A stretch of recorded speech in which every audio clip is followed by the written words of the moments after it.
Hello and welcome to today's webinar on myth-busting the training reforms. I'm joined by Leanne Pilkington, who is our fabulous president at the moment, and Tim McKibbin, our CEO. Welcome. Thanks for having us. Not a problem. And I'm the Education Training Manager at the Real Estate Institute of New South Wales. So in the next hour, we're going to do our best to condense what is a massive amount of information and questions and pathways forward and transitions that are going to come about as a result of the training reforms that should be implemented around October or November of this year. So what we wanted to do is break today's webinar into three components. We're going to talk about the why, so why are we even doing this? Because I know I've got that question asked to me a number of times for you. Yep. Then we're going to have a talk about, well, what are the actual changes? And we're going to break them down for what we know them to be today. So there is a bit of asterisk moments, like this is current as at today, and we do know some things might shift in some spaces.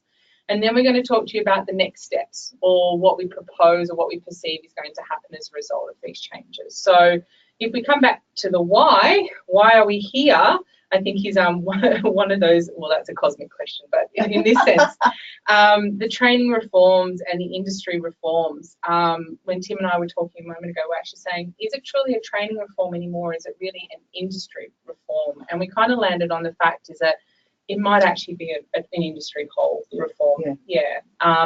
You know, but why? Why are we changing? I think that's the question for both of you, is why are we here today? Well, in my view, we don't have any choice but to change. As Tim says, you have to train longer to become a barista than you do to be a real estate agent right now. And that is just crazy. We've had a 20% increase in people across the industry between 2014 and 2016, and that's because it is too easy to become an agent. That's the reality of it. We need to spend more time educating the people that are looking after our consumers' biggest assets. Absolutely. Tim, why are we here? Yeah, I agree with Leanne, and in fact, Leanne provided me with some data recently about how many people that are coming in and just the number of listings. There's a rule in a lot of industries that talks about the 80-20 rule, that 20% of the people doing 80% of the work, and I think in real estate it's probably a 90-20, 90-10 rule, yeah. And I also think, again with what Leanne said about the barista, we're failing people coming into the industry. People are coming in wanting a career. They want to be trained so that they can respond to the rigours of real estate practice, and frankly we're failing them. Now, as a consequence of that, we're seeing 80% churn. They come in and they churn out, so we're not building that aggregate skills and competencies with people retaining a commitment to the industry. Yeah, it's too easy to get in, and so we're attracting the wrong kind of people that aren't committing to it as a career. I happen to agree. You know, having come from an industry that was apprenticeship based, you were buying in for 4 years. Yeah. You know, so there was a big decision you made, you know, to get into real estate right now in New South Wales. You're buying into 4 units of training that might take you a day or a week, depending on who you do it with. Or 2.5 hours. That's the world record. And then you're in, you know, and, you know, there's no, unless you're with a really good agency, there's no push and there's no drive to go further and further and further. You know, you're just sitting there on 4 units of competence that are about working in real estate, communicating, legislative requirements for sales and legislative requirements for property managers. That's it, you know. It's just not enough. And I also think with the world of disruption that we're in now, if all we have between people without any education and people with education is a less than a week's training, then that's not much of a defence. And people out there that are designing technology solutions for all parts of industry, including real estate, we're making it very easy for them if the only thing we've got is a few days training. And the other thing is, at the moment, people can go and get their licence and open a business without ever working in a real estate business for even a day. That makes absolutely no sense. That was a scary one for me. You know, 3 years ago coming into this, and I said, you know, so, you know, what's all the steps? How do we get from A to B? You know, who's selling my house? And they're like, oh yeah, they just go from zero to hero with no experience, and they're looking after trust monies and you know, compliance and you know, operating in this space. It is, you know. But what really motivated REI New South Wales to really push for these changes? Well, it was actually the motivating factor for me personally to get on the board back in 2009 because as a franchisor, I was having people wanting to represent our brand without any real estate experience. They might have been a 7-Eleven franchisee in the past, or they might have been an accountant, and then they were qualified to open a business. And so that really, really upset me. And so I joined the board, but already the Institute was already working down that road with government. So what was our motivation then? Yeah, similar for that purpose, but I think it's as much as a shield as it is a sword. For people that are in there, and I keep coming back to this world of disruption, we need to disrupt ourselves. Disruption is inevitable. People are going to be attacking the fringes of it. We're seeing that constantly in all industries, but we have our disproportionate share of people coming into real estate, and it's practically a daily thing where you pick up the newspaper and or the industry magazines, I should say, and there's yet another person coming along looking to nibble away at the edges of it. So we can either stand still and get rolled over, or we can disrupt ourselves and become more relevant to the transaction. And I think it goes in three parts. One of those things is to become a professional. We'll talk a little bit about that later on. So the training reforms actually lay the foundations. Before you can pursue a profession, you've got to be able to at least be compliant with the legislation. And to be frank with you, the ignorance of the legislation out there is appalling. So that's it, about putting those that foundation down to go in that direction so we can get into a recognised profession.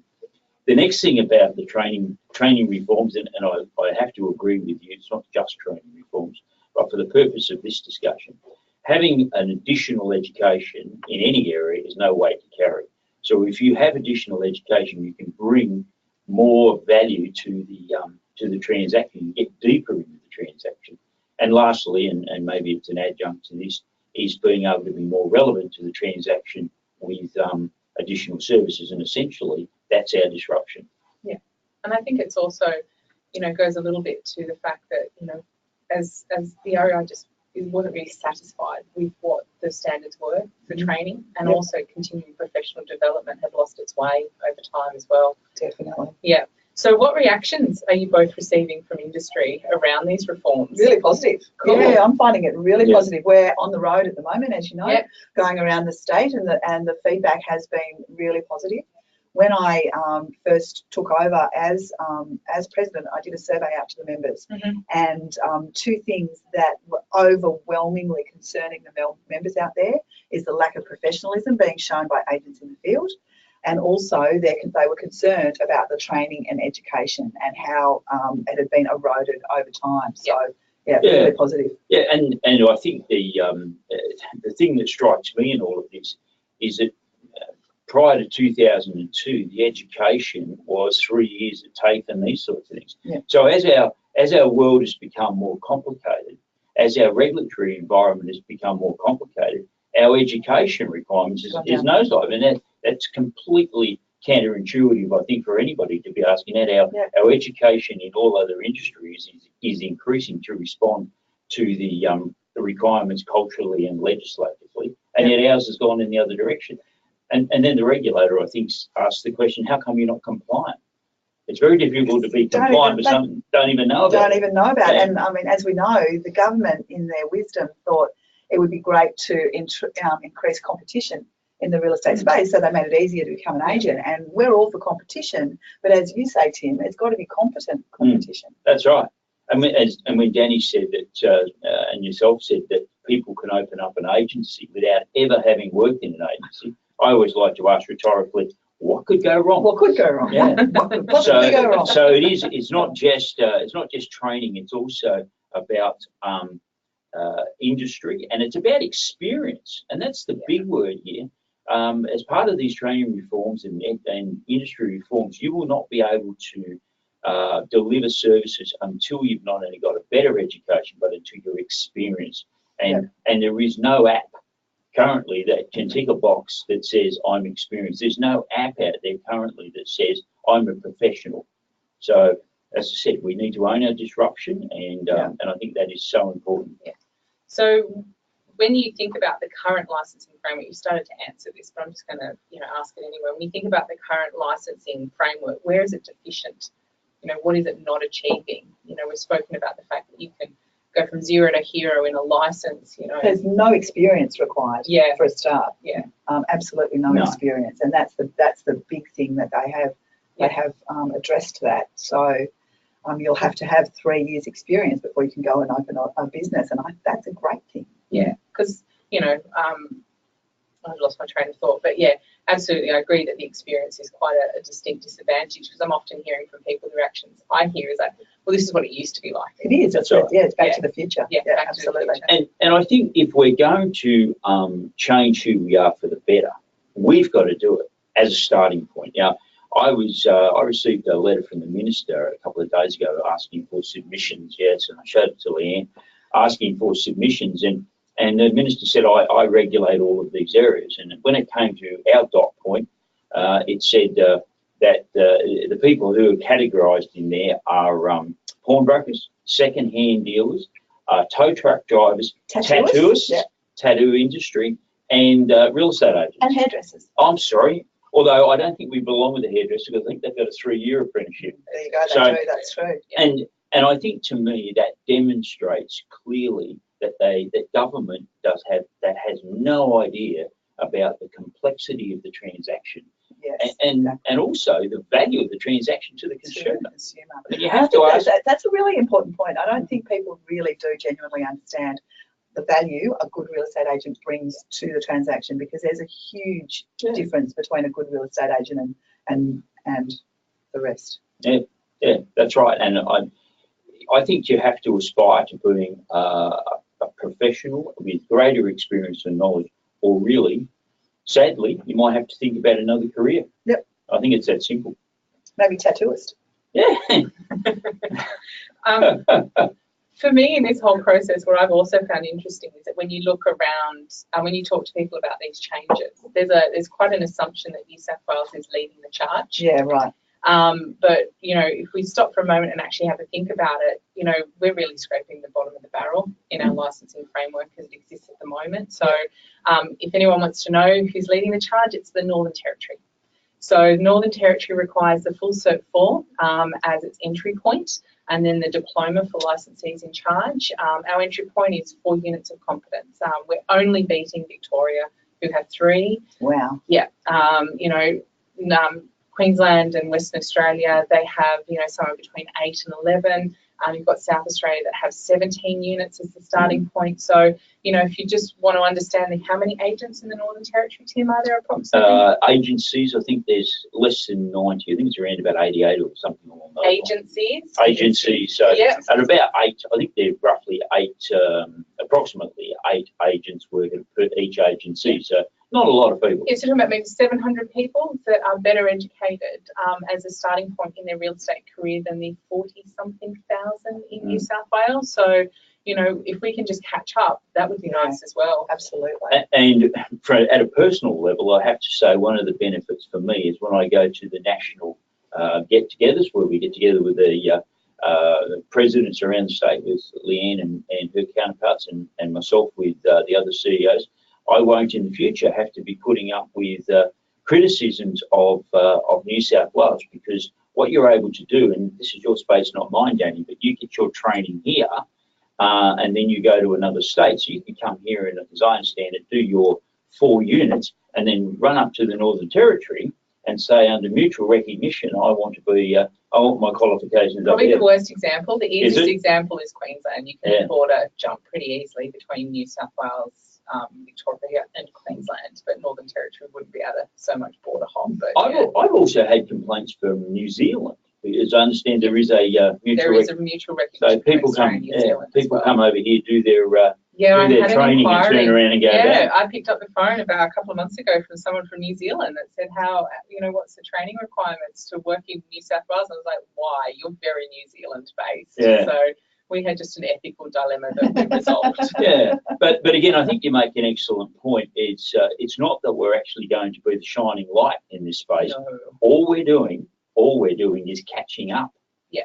And I might not be popular with this comment, but not being popular, I can't believe it. But if the world ran according to Tim, we would be going to university, because I think we should be doing a property degree. And I can hear everybody on the webinar groaning right now, so don't panic. Tim's not in charge in this space. It's not going to be a university degree. But I say that because I think it is a very complex area.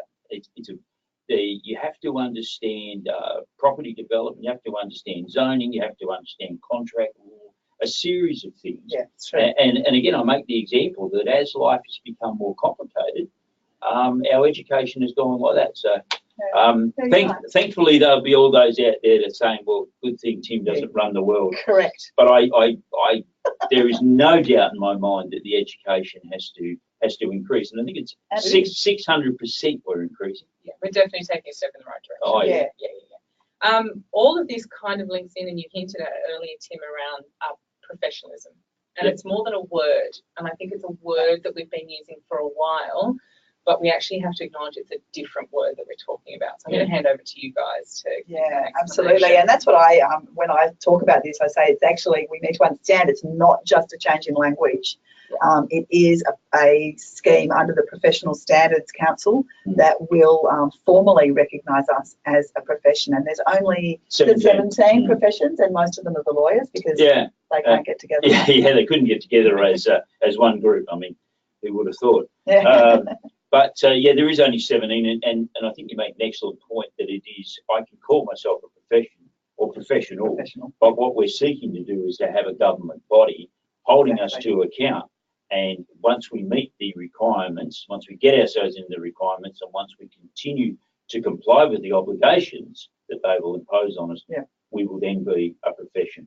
And it's important to be clear on what that is going to do to the industry at large. It will mean that consumers can actually make an educated decision about who they're appointing to sell their home, because it's very hard at the moment for agents to set themselves apart, because everybody can negotiate their own commission rate. And so people will say, oh, well, I'll do it for X, or I'll do it for X minus Y. And consumers get very confused. And so if you can demonstrate that you are part of the recognised profession, because not everybody's going to come along for this ride, it will go a long way to being able to help consumers differentiate you from your competition. Absolutely. And I think we also have to understand and make a decision about whether or not we are a service provider, a pure service provider. And I had one agent say to me, I'm a marketer. I mentioned that earlier. Or are we going to be the provider of advice? Now, professional people give advice. They give advice when you go to your doctor, your accountant, your lawyer. That's all about advice. And I think every transaction is unique in some way. Every consumer that is a party to that transaction is unique in some way. So the professional makes an analysis of the transaction and the people in the transaction and tailors a unique service to the transaction and to those people that responds to their requirements. And that is about advice. So I think moving into an advice model is so important for us as well. Yeah, and the end goal with professionalism is to move away from a heavily regulated relationship with government. That's right. It's actually to take a step towards partial regulation. Self-regulation. So to get to self-regulation. You know, imagine if we could self-regulate. It'd be awesome. You know, and not be tied down, you know, with conversations around, you know, what language I can put so I don't underquote. You know, and just, you know, we're able to say, look, this is the way that it's done, you know, and it's all regulated in an environment in which it's collaboratively. You make your point about the underquoting the laws. I've never seen, in my experience of legislation, where it's got that granular.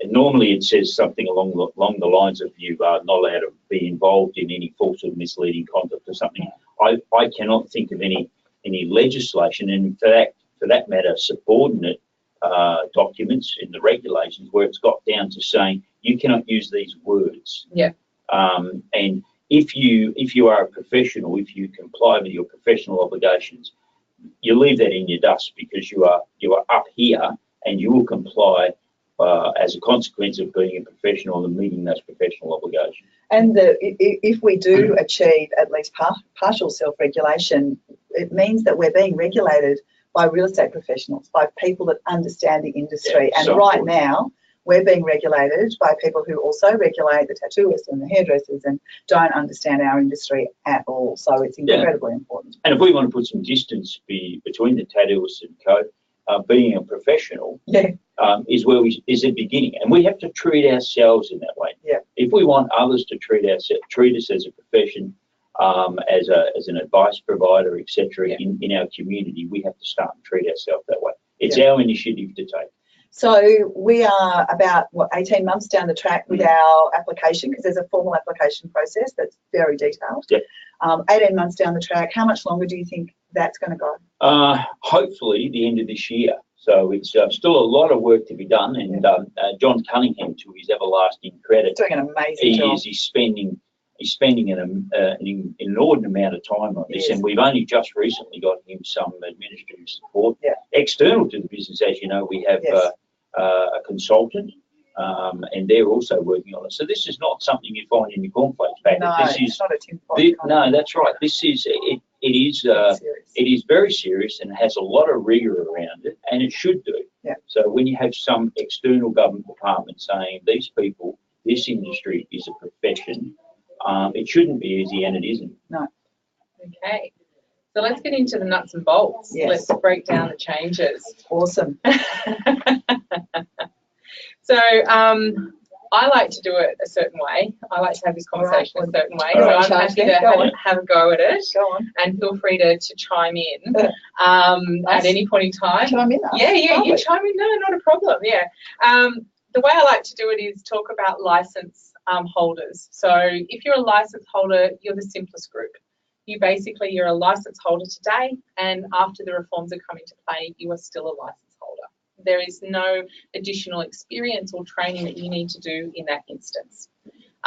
Your CPD does change. Instead of 4 hours, you go to 6 hours, but we'll talk a little bit about that later on. So license holders, it's very easy, very straightforward environment. Certificate of registration holders, they're more complicated. There's a different story. So the idea of spending your entire career on your certificate of registration is leaving the building. You will have 4 years, or current certificate of registration holders will have 4 years from the introduction of the changes to obtain their certificate for and property services, plus 12 months of experience to then apply for their license. And they'll need to do that within the 4 years, because there's an exclusion at the end. If you haven't met the mark, you're actually out of the industry for 12 months.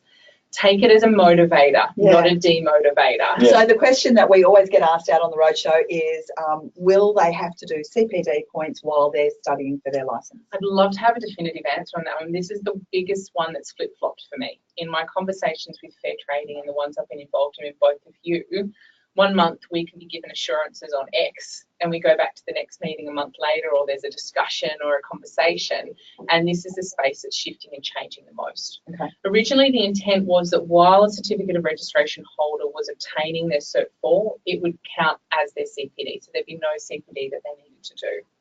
Then there was conversation around the fact that it might be good for the first 12 months to have certificate of registration holders do only the mandatory CPD.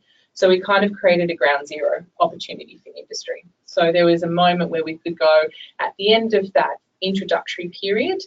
Everyone had done some basic compliance training, and we were at ground zero, and we could only go up from that particular point in time. I've also been in conversations that they've said that, maybe that's all too hard for the first year. We might bring that in for the second year. I've also been in conversations where they've said, we'll just don't make them do mandatory CPD. So this is the biggest space for me that I'm looking at clarity for at the moment. Watch this space. We'll come back to it. We would love to have a definitive answer, because it would also make my life a lot easier having to plan for delivery in this space. Yeah. Whether we're training 40,000 people or whether we're going to support the training delivery for about 15,000. Yeah, wow, there's a bit of a huge difference. That is massive. I hadn't thought about that, but yeah, I do on a daily basis. So, and my team in the legal team is listening to this webinar intently as well, because as soon as they get some clarity, they'll be amending all of our agency agreements and the like. Yeah, right. So they're begging to be notified as soon as possible as well. So it is a very fluid environment. Yeah. So on those agreements, that's the next point. Certificate of registration holders, once the changes come in, will not be able to bind the agency. So it means that at this point in time, the advice is that they won't be able to sign managing agency agreements or sales agency agreements. So that They can still sign leases, right? Yeah, absolutely. Our understanding is all the other forms and agreements, periodical inspections, and you know, whatever else is all perfectly fine, because when you look at the managing agency agreement and sales agency agreement, you're actually binding. You know, someone's paying you for services. Yeah. You know, if you look at a tenancy or a lease agreement, they're basically, it's just, you know, it's between the landlord and the tenant. Yeah, really, it's not a relationship with the agency. The agency is just facilitating that relationship. Yeah, the services agreement was already back with the managing agency agreement. So that's the understanding I've applied to it, and it makes it quite easy to, you know, have conversations and answer questions in that space. Now, the certificate of registration, sorry, Tim, right. the certificate of registration for people like receptionists and those sorts of things, that's always a big question, isn't it? We're going to come to that. We're going to come to that because we're hoping to get clarity, and that's part of what we're doing at the moment. So Tim sent off an email this morning to Fair Trading on exactly this point. So we're going to try and get to it in the next set. That's beautiful. So the genesis of the purpose of getting people to get a certificate of registration holders and the like to only do certain functions. Yeah. The genesis of that, as I understand it, was to bring into the legislation just good business practices. Another example is what only the licensee in charge, by way of some example, can deal with the trust account, take money out. Let's get to the licensee in charge. Jumping ahead. So certificate of registration holders will have 4 years to get licensed, and the other question I get asked all the time is, can I do it quicker? Yeah, sure, no drama. Yeah. You know, if you take 4 years, best of luck to you, but could it take you 6, 12, 18, 24 months? Absolutely. There's no problem in doing that. 4 years, you've got to have 12 months of experience, and if you're currently working in industry, that's super easy to obtain. It's going to be part of your daily functions. CPD is a bit of a question mark space at the moment, and you won't be able to bind the agency. And license holders and certificate of registration holders, they're free to put monies into the trust account, but they're not free to authorise the release of trust funds. So that leads us into the licensee in charge category.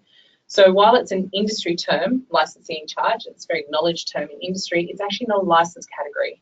So it's going to be introduced as a license category. So they're making a whole new license category for licensees in charge.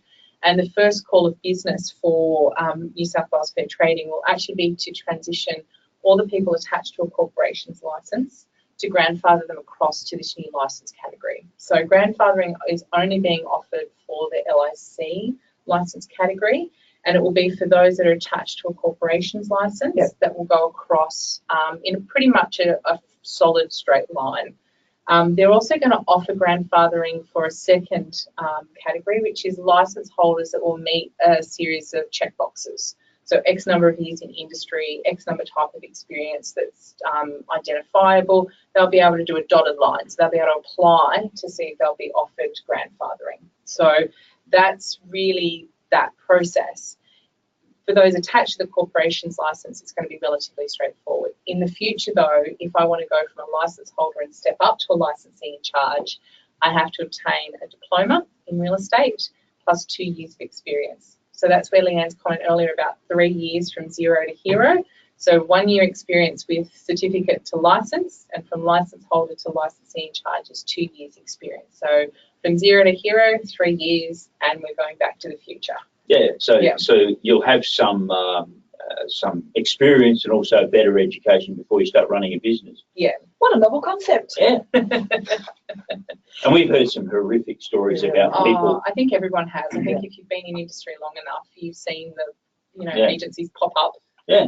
You know, burn relationships, burn buyers, burn sellers, and then, die. Yeah. And tarnish the profession and then move on. What we said about that 80% churn.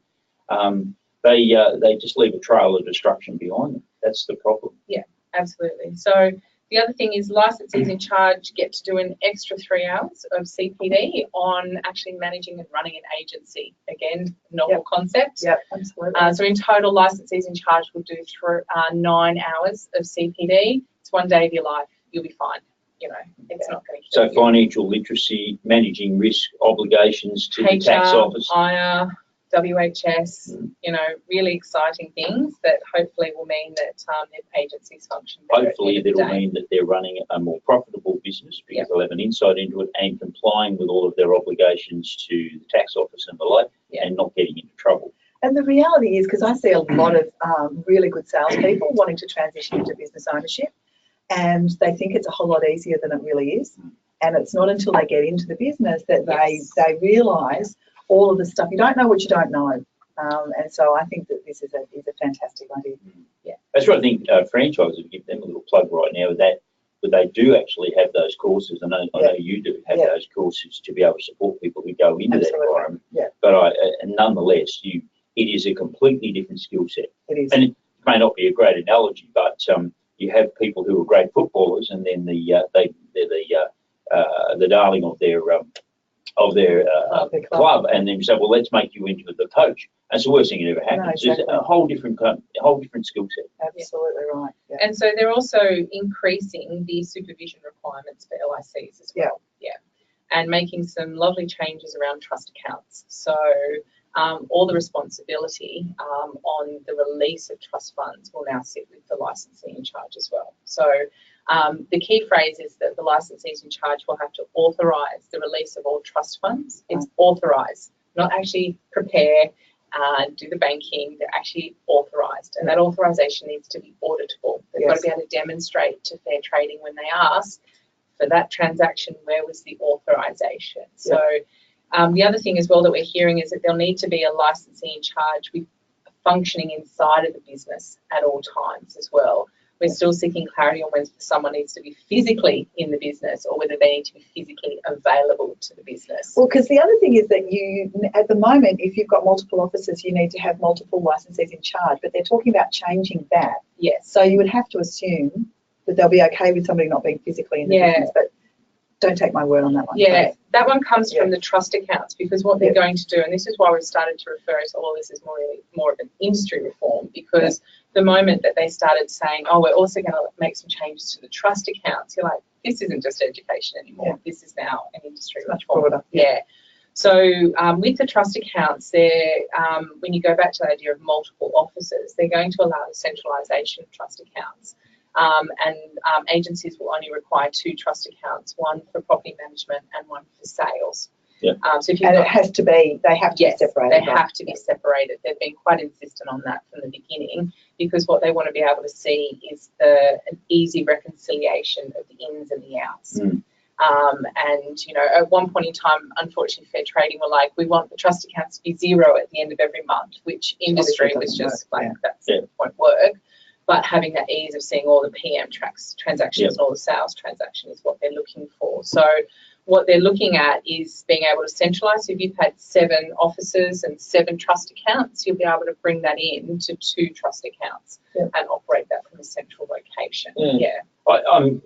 From my point of view, if I was an agent out there, the owner of a business, and I had a trust account, I would be very guarded about who I let play with it. Because the amount of, you don't know the circumstances of people that are working for you, and they may decide for whatever reason that they're going to go and dip into the trust account, and that causes you an enormous amount of problems. So there's no doubt about it. That if I was the owner of a business, that'd be my system now. So I think all that's happening again is that it's just good business practice. Yeah, that's right. Yeah.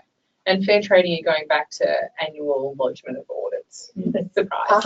Yeah, good idea. Because you only had to go and let Fair Trading know if you'd done the wrong thing, isn't it? Yeah, previously. And who's going to put their hand? Well, that's right. We know that people haven't, and we know that it's caused some massive problems. Yeah, so the concept is if I'm speeding and I notice I should ring the police and tell them that I've been speeding, it was quite a crazy decision. So, you know, from that perspective, it goes back to that question of how many LICs will I need? That's a question I'm getting a lot. Yes. As people go, you know, how many people should I grandfather forward to being a licensee in charge? I think when you look at that scenario, someone that's got 7 offices and they might have 7 to 14 LICs, that's probably a bit too many. But if you're looking at a single office that is operated with 1 or 2, it probably might not be enough moving forward. What are your thoughts? You might need, you're certainly going to need 2. And, you know, potentially 2 or 3. Yeah. You know, just it depends on the size of the business. Depends on how often you leave the business and who else is in the office with you. And let's face it, it's a bit of a transient business, so you need to be sure that your only one other licensee in charge is not going to leave your business. Yeah, in the yeah, short term. that's right. I've kind of been saying about 3, Yeah. because of that succession planning notion. Like if you transition forward, you know, at least 3 people, and imagine in a year's time someone gets a better offer, you're down to 2, and you've then got to bring somebody up, and they might be another year away from That's right, because you're going to have to deal with the education experience. Yeah, or you then are buying in that expertise into your business. Yeah. And again, from the business owner's point of view, if you're going to be out of your business, you would want to leave somebody in charge, somebody that you can deal with, rather than trying to deal with an entire team from a European holiday or the like. And from fair trading's point of view and other regulators, they want to be able to walk through the door and say, who's in charge? And that doesn't seem to me to be unreasonable. It just seems to me to be, again, another good business practice. Yeah, and we're hearing from fair trading they're going to be somewhat generous with the grandfathering up to licensee in charge. So it is a good point to start thinking now. We're in May, you know, they're looking at, you know, potentially an introduction in October. You know, start to think about these questions so you're not thinking about them as at the last minute. Yeah. Real estate agents doing things at the last minute, that doesn't happen. Come on. Proactivity might be the word. That's the word of the day. We just need to be proactive. Just have a think. You don't need to commit. Just have a think about it, and we can come back to it at a later date. So CPD is changing. I'm rather impressed with where it's heading. I think it's going to solve some of the problems that, you know, cause Tim angst at the end of the day. So I love it when you change things to stop, not my angst. It's very kind of you. So CPD at the moment is, I suppose the nicest way of putting it is a bit of a free-for-all environment. I can go to a golf day, I can go to ARIC, and I can potentially do my 12 points of CPD online in about half an hour, when it should really take me 4 hours. You're doing the wrong course. Yeah, that's right. 2.5 minutes, wasn't it? No, it was 3. Oh, 3 minutes. 3 minutes, Yeah. So someone proudly said to me the other day they did theirs in 8 minutes, and I said, you're wasting your time. Yeah, that's right. Yeah. So the idea of a points-based system has actually been, is going to be removed. It's all going to be hours-based, and the providers and the participants in the CPD environment will have to be proving their hours spent in training. So the CPD will be broken into 2 areas. It will be mandatory, so 3 hours of mandatory, and it will be the compliance-based. It will be the boring stuff, the stuff that makes you compliant and good in your practice of property. It won't be the how to sell more and how to be better at your presentation. It will be, you know, this is the rules of conduct, this is material fact, this is underquoting, you know. Yep. Both REI and Fair Trading were quite happily agreed on the fact that mandatory training, mandatory topics needed to be part of the regime moving forward, so that, you know, that consumer protection, and also if we look at it from your perspective, Tim, that idea of, you know, good practice is that we should be actually, you know, revisiting the compliance space once a year. Yeah. And again, 3 hours isn't going to break the bank.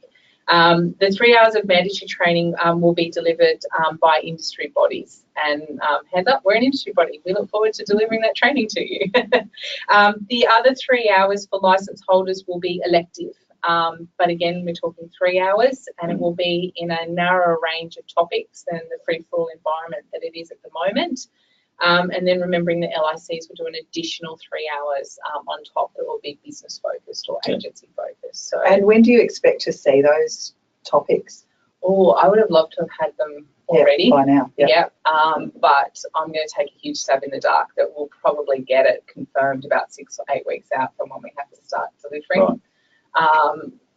Only because there's just so many other things to be resolved between now and October that I think this will be one of those things that is like, oops, quick, let's, you know, get that one moving. You know, in an ideal world, I'd have it next month. Yeah.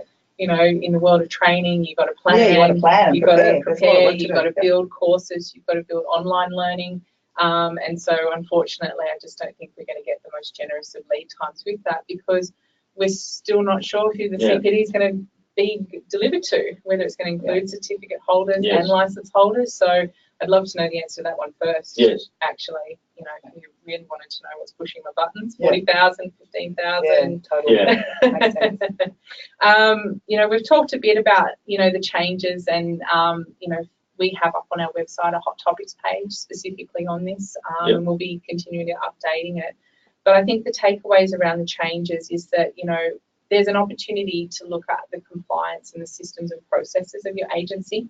Yep. And the way that you complete forms and the way that you do transactions and release trust funds.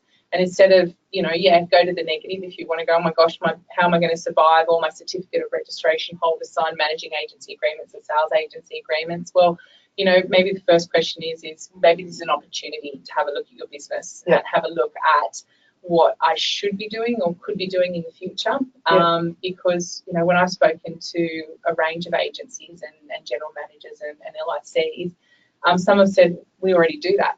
We already don't let our certificate of registration holders sign those. They can go out and fill them and they can continue to go out and fill out those forms. They just can't sign on the dotted line and bind the agency. DocuSign and electronic forms, electronic signatures, they're all opportunities to have a look at, you know, so. Even the old system, bringing it back to the office, having it signed there. And compliance check. Wouldn't it be lovely if we did a compliance check before we bind the agency as opposed to having to fix up a mess that was created after the fact. So. But there's an opportunity, and you probably will talk about this later, but there is an opportunity for people to transition from a certificate of registration to a licence before the changes. Yeah, we'll have a talk about that as well. Okay. But I think that also at this point in the conversations I've been having with industry, it's like, you know, there is a chance to look at your practice within your agency before you just jump to training. And I'd love you to jump to training because that'd make my life really good. But I think that there's really an opportunity to have a look at maybe renew your systems or have a look at your systems, your practices, your internal processes, and where your standard is going to sit moving forward from a compliance perspective. And I think people should look at this from the perspective that knowledge is power.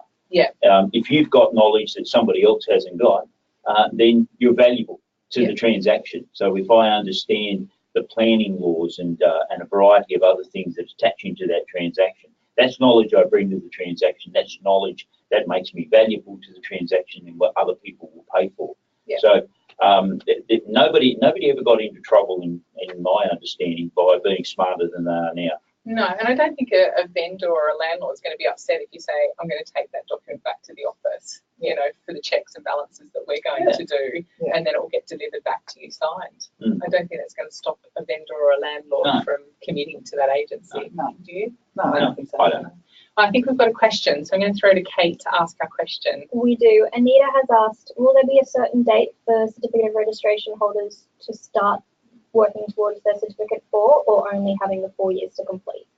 There will be an implementation date, so that will be the commencement of their 4 years, and then they'll have 4 years from that implementation date. That's our understanding at the moment. But if they want to do it before that time, they can actually do it. They can do it right now if they want to start working on it immediately.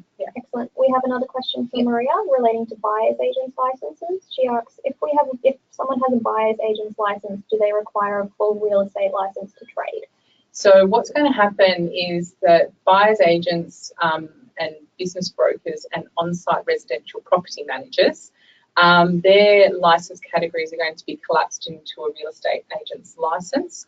And so the current understanding is that an on-site residential property manager, a business broker and a buyer's agent will be grandfathered up to a full real estate license when all the changes come in. That will mean that a real estate agent moving forward will be able to perform all the functions of an on-site residential property manager, a buyer's agent, a business broker, a property manager and a sales agent. So that's the goal for the license moving forward. Ultimately, though, there has been some discussion, it won't be on day one, that they would be looking at an accreditation process similar to that with auctioneering. I think that's a really good idea. I've been in some discussions around that recently, going. But it's not day one. No, the fair trading need to put their thinking caps on about how they want that to operate, and how they want it to really work moving forward. But for the first instance, there will be a collapse of license categories. Stock and Station and Strata will remain the same. They just will move forward in their separate environments. Any other questions, or we're good for the moment? There is. Kirsten has asked, if there will be no CPD requirements for certificate of registration holders moving forward from July 1? So July is no longer the implementation date. We're looking at most of this starting in October. Again, I did reference earlier saying that CPD for certificate of registration holders is the messiest space. So you're just going to have to hang on, probably for another month or so until we work out what a definitive answer in that space. Fair Trading is still writing the regulations around all of this, and so that's why we're a little bit vague on it. They haven't finished. It's still a moving feast, and we will keep you up to date as soon as things get decided. REI has been really careful in regards to qualifying and determining the advice that we're providing to industry, because we want you to be able to rely on it. We don't want you to be second guessing us. And so when we're saying something and putting it on our website and sending out publications to all of our members and to the industry, our goal has been to ensure that we're pretty certain that that's the pathway that's going to be taken. So, you know, when we've talked about CPD for certificate of registration holders, it was right at the time. It was correct saying, you know, yes, there will be, but unfortunately, as happens, as regulations get written, because the legislation in this space was really only passed, when was it? In March. So, and the regulations are in draft, and we've seen 2 pages of those draft regulations. So there's no CPD guidelines. We haven't seen a draft of those as yet. So once we get more information, we'll be able to qualify more and more of that information out to our members. One of the things that we said a second ago about people putting off doing these sorts of courses to actually go through to get their license, there's I guess the opportunity, at least in my mind, to think, well, this is 4 years, so why don't I do it in 3.5 years' time? But obviously you won't be able to do some things in the office, so you really should be turning your mind to doing it now. Yeah, look, you know, that would be my worst case scenario, is someone, you know, in the 11th hour of their 4 years coming to REI training and then say, I've got to do my whole Cert 4 within like this time finite period of time. There will be people that do it. I've got a few names popping into my head right now, and if you're watching, you know who you are. But in addition to that, despite that they want to be lazy, their boss is going to have, the owner of the business is going to be saying to them, well, this is starting to get a little frustrating that you are bringing your agency agreements back, even though you've got all this experience, and I'm having to countersign it whilst I accept my obligations for supervision, etc. If you go through and get your license, then that's going to be something that we don't need to do. So maybe the laziness in all of this, there'll be other people prodding you along the way, I should imagine. Yeah, I've spoken to a couple of agencies, you know, certainly the bigger ones that have, you know, HR directors and managers, and they said there's a real opportunity to tie the necessary training in with, you know, performance reviews, performance appraisals, going, this is our plan that we have for you, and if you achieve your Cert 4 and your license sooner, there might be an incentive for them to do that as well. You know, it's in the agency's best interest to have staff moving up to the license level, for sure. You mentioned that Fair Trading is still working with things, and things are changing constantly. I guess in fairness to them, and I don't regularly do this, but in fairness to them, they've been coming to our roadshows, as have a great deal of our members coming along. And during the roadshow, there's been feedback, and they've been actually saying to Fair Trading, how will this work? And there's a sort of been silence at the front of the room, and they said, I'll get back to you. So, which is a good thing, you know. So Fair Trading is saying, all right, that's something I hadn't thought of, so I'll have to go and sort that out. I mean, there was one very good question. I think we got it at DY, where somebody said, well, we'll have a call centre and it's overseas, and we'll be getting people to make phone calls over there, which prospecting calls. This sort of thing. So the question is, well, will this person in the Philippines need, what qualifications do they have? And I thought that's something that, you know, none of us had contemplated. So there's those sorts of things coming through, and that's why I think it is very fluid at this stage. And that's actually a really good point, because we've still got a number of roadshows to go. We're in Albury, Goulburn and Wagga next week, and we've still got Hornsby, the city, and is it Tamworth and Newcastle? So if you have got concerns, come to the roadshow, because you'll be able to speak directly to Fair Trading, and they are taking feedback. They've been, as Tim said, they've been really good at taking that feedback on board. I love it. That's exactly what I wrote. About 2 points down. It's very true. I've watched Fair Trading's presentation evolve Yes. in the course of the last couple of months of the roadshows and the feedback and interactions that they're having with members. And I've also seen our direction on certain points shift as well. Yeah. You know, the lobbying that we've taken has taken a little bit of a shuffle this way because we've seen that the impact isn't actually going to be the desirable impact that we're looking for. So, you know, it goes to this idea is that, you know, you talk about next steps, where to from here. Well, these two people still have a lot of work to do with the Minister and with Fair Trading to ensure that what's delivered in the regulations and the guidelines is actually going to function the way that we envisage it to. We go back to those original comments about, you know, why are we doing this and what's our motivation and our end goal. You know, a lot of work still needs to happen in that space, and now's probably a good time to have a chat about, you know, what we're currently working on with Fair Trading, which is the roles and responsibilities captured by the licensing environment and those that we are hoping to have excluded from the licensing environment. You know, about a year ago, I had some really great conversations in regards to how do we define who needs to be captured by the licensing environment that we're moving into in the new world. And it came to a really simple notion around roles and functions inside the transaction of property, those advising, those negotiating, and those roles and responsibilities that really are there to support the transaction. You know, your HR, your marketing, your administration, they're not in the transaction, they're roles that really support the transaction. And I know that the more and more that I've spoken about it and spoken with each of you about it, the clearer it becomes that, you know, if you're in the transaction, you absolutely need to be captured by the licensing environment. But if you're supporting the transaction, providing publicly available information and price guides and handing over a lease or a tenancy application form, you're not transacting property. No, that's right. You're really just supporting the functions of that transaction. You know, so people have said to me over the years, agent owners of business have said to me, does my receptionist need to have this certificate of registration? And my response has always been, well, you know, you can get it that easily. Why not go and get it and you tick that box just in case that? But that's not the right answer. If somebody is not, as you say, giving advice, somebody is not in the transaction, then they shouldn't have the qualification. So I think this is going to be good for a lot of people in agencies that, in truth, don't want to pursue a career in real estate. They want to be in an administrative area, and they shouldn't have to have a real estate qualification if they don't. So that's going to be good. That's a good outcome. Yeah, we're quite positive about how that's going to work out. Yeah, and that also means that people that currently hold a certificate of registration in those functions won't have to go forward.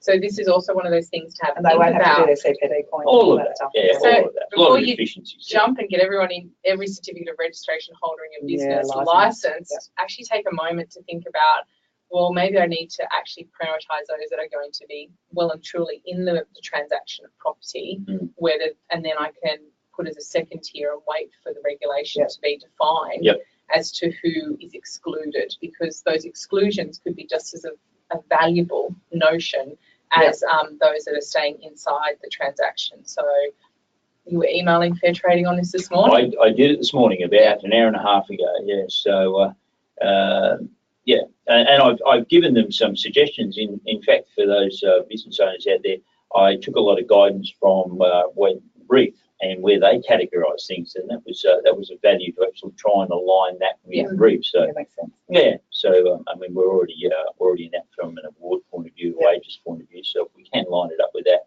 harmonise it with that, I think that makes a lot of sense as well. Yeah.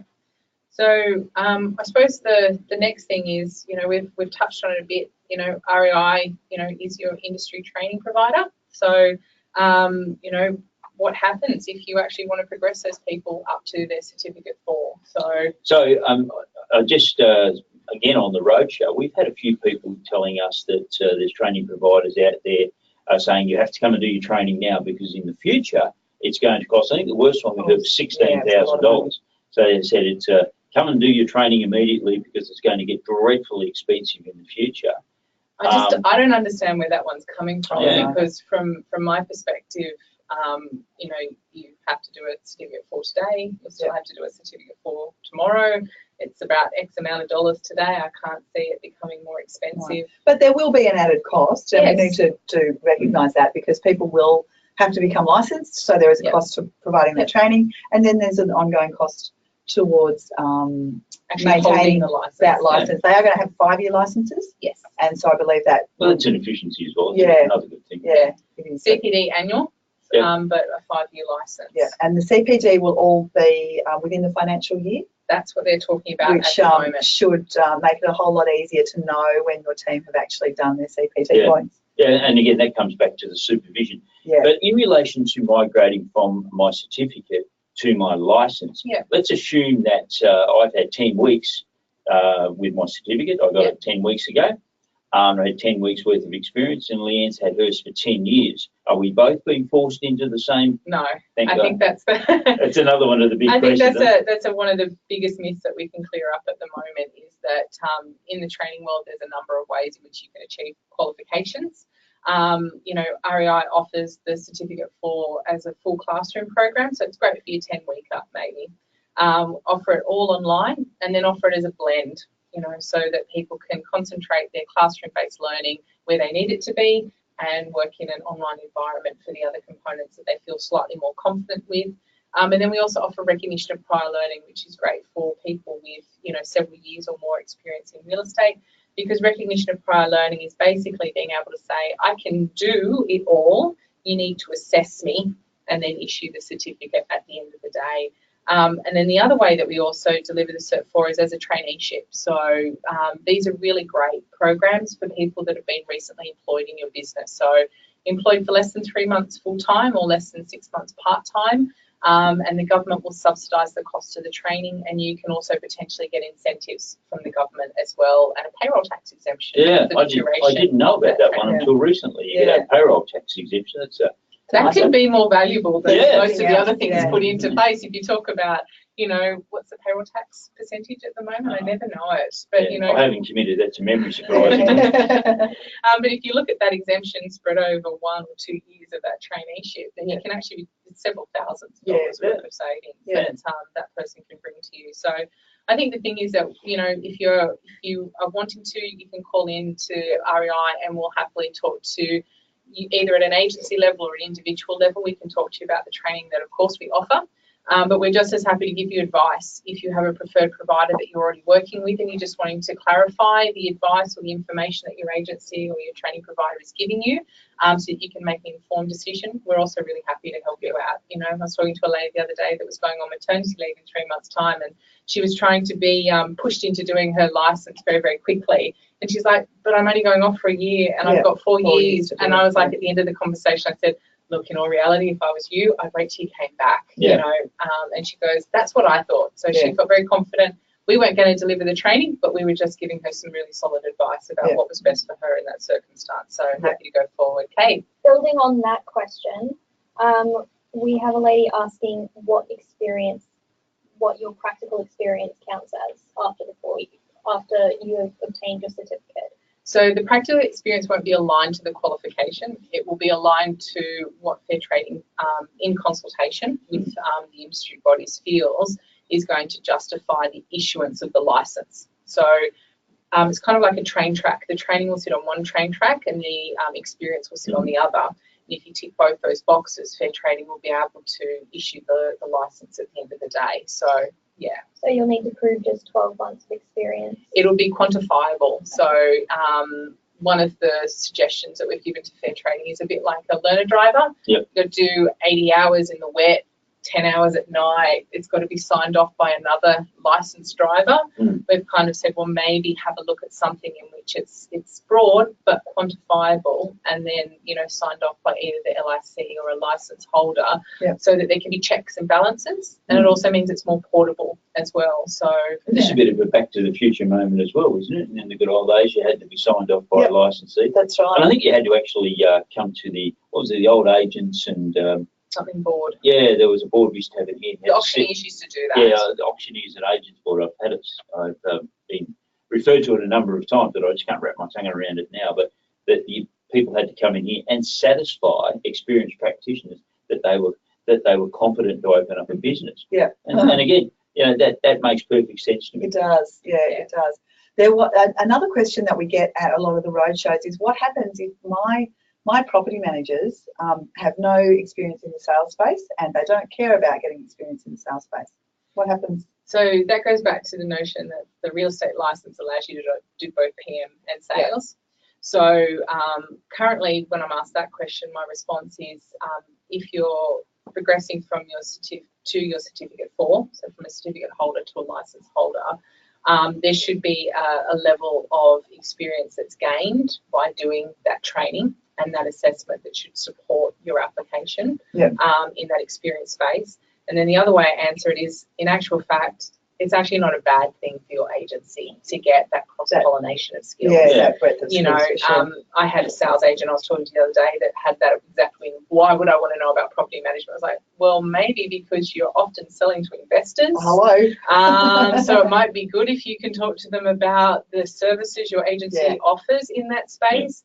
And we all know that, you know, as the market dips and changes, property management is a highly valuable component of the business. So, you know, and for property managers, it's a vice versa. It's not going to break your life, you know, if you have to, you know, do a couple of bits of it's just a whole different mindset, isn't it? It is about becoming that professional advisor, being able to advise what is best for your client across everything that they're doing, not just that little narrow band of sales that you look after. And having more knowledge of your industry and the services that you provide. I can't see that. A bad thing. No, I can't see a bad thing. I can understand that the knee-jerk reaction is, oh my God, I'd have to learn about, or I'd have to involve myself in something else. But I think at the end of the day, if you pull back a bit and look at it from a more of a global or a strategic level, you actually go, would it actually kill me if I learned more about the other components? Sense? Yeah, probably does. Yeah, but will it be arduous on me? No. And remember, you've got 12 or maybe 4 years, 12 months or 4 years to dip into those areas of the business.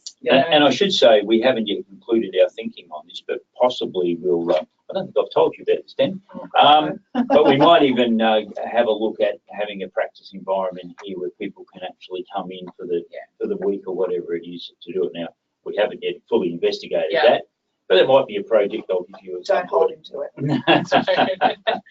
So we've gone over time because this is just one of those topics that we could continue talking on for at least another couple of hours, because it's going to really shape our industry moving forward. So I think the simplest way to cut us off today is by saying, yes, there is a lot more we could talk about, and yes, we will be doing more webinars on this. Probably expect to see a variation of us presenting to you over the coming months, and definitely as we get more and more towards the pointy end of implementation and transition, you'll get sick of us. But it'll be great because REI is constantly engaging with industry and fair trading and trying our absolute best to shape the outcome that is delivered to you all in this space. So check our website, actually open our emails for a change. It might get you the information that you're looking for. Or just ring. Or just ring in. Our helpline and our training area are always happy to answer your questions and give you the direction that you need. So thank you, Tim. Thank you, Leanne. And if you haven't yet attended the roadshow, strongly recommend you do that as well. Thank you very much. Bye. Thank you.